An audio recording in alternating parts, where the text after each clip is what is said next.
It was early morning. The sky hadn't yet turned blue, just a pale gray whisper of daylight edging over Summit Ridge. The trees were bare, their branches clawing at the wind like old fingers. Inside the black SUV, NPR played softly soothing. Almost sleepy.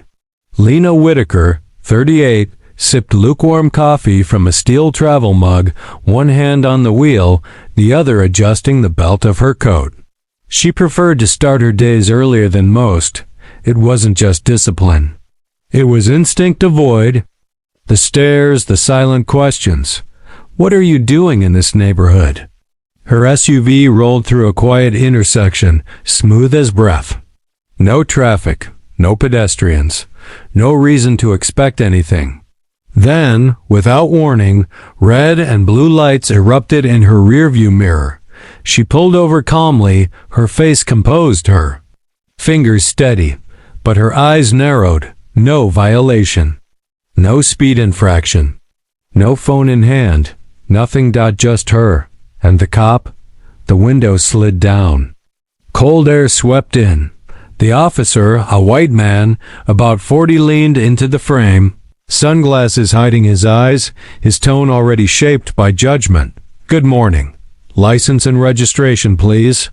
Lena handed them over, deliberately slow, no sudden movements. He barely looked at the documents before asking, "So, what brings you to this neighborhood this early?"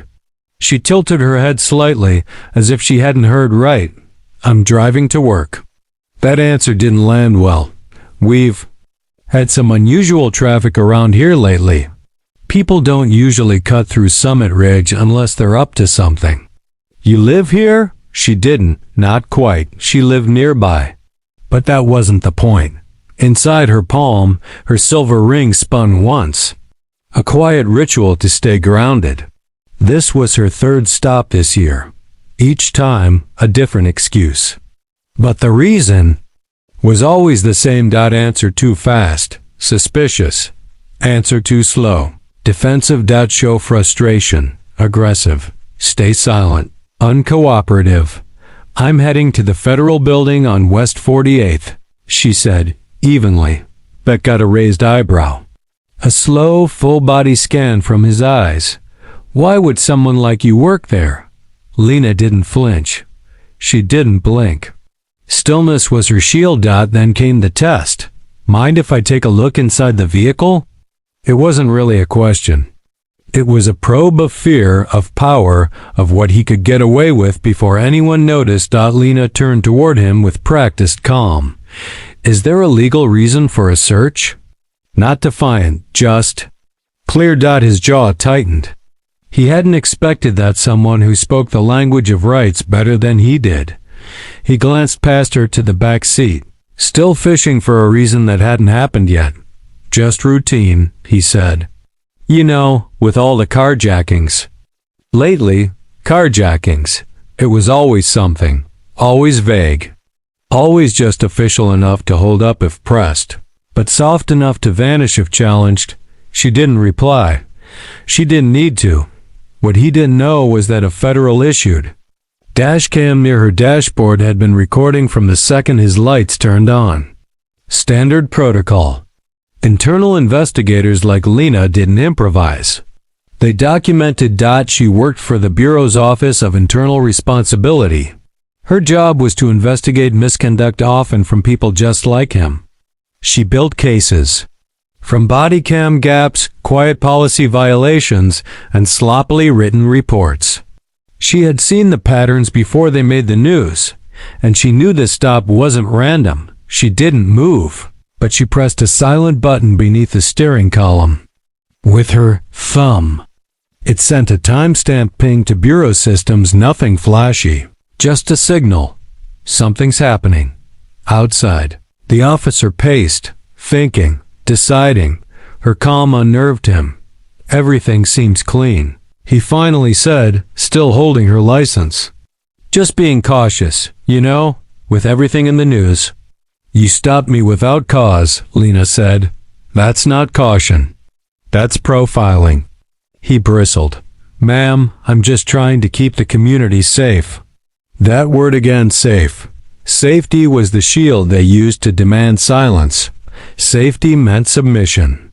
And when someone like her didn't play along, safety became the excuse. To escalate. You've seen my ID, she said coldly. You've had my registration. You've inspected my vehicle. Unless you plan to file a report, I suggest you return my license. He paused too long. Power slipping. Control fracturing. Then came the desperate reach. What's in the case?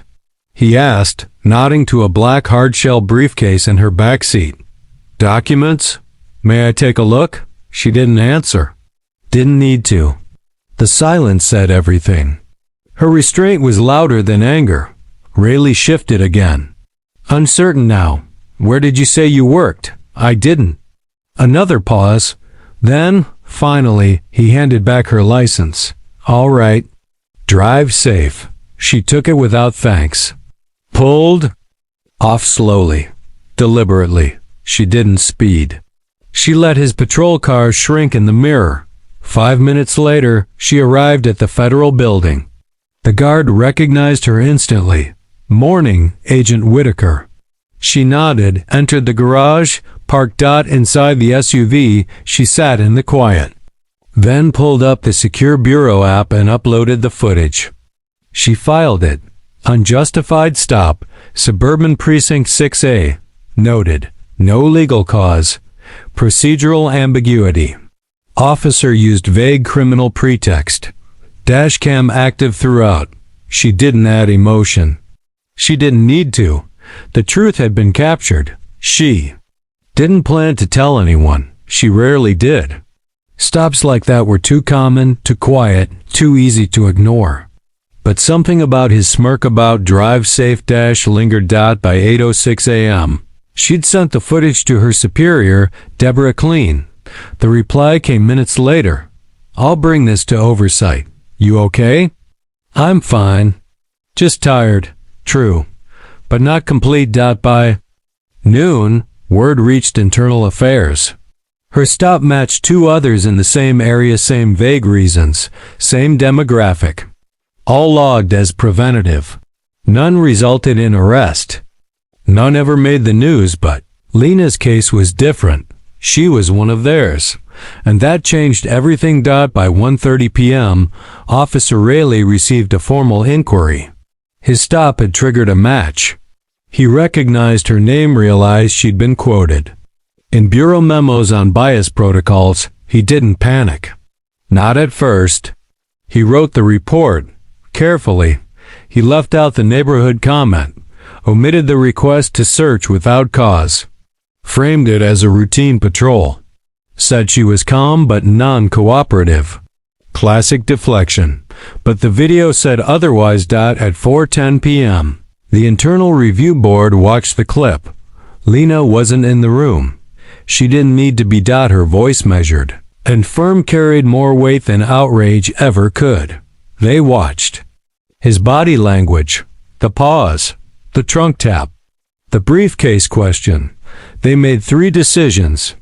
Open a full audit of Rayleigh's 12-month stop history. Notify his precinct commander of a pending ethics review. Recommend Lena's footage be used in bureau training modules. The next morning, Deborah handed her a sealed memo. Field contributor, Whitaker L. Recommendation. Approved, handwritten below. You did the right thing. Quiet counts too. The impact grew. Analytics flagged a disturbing pattern. Black drivers, especially women, were disproportionately stopped near Summit Ridge. No citations, no arrests. Just preventative. Lena forwarded this report to Deputy Director Ramos. He read it in person. I need you to brief Justice, he said. The DOJ? He nodded. Not just on your case, on all of this.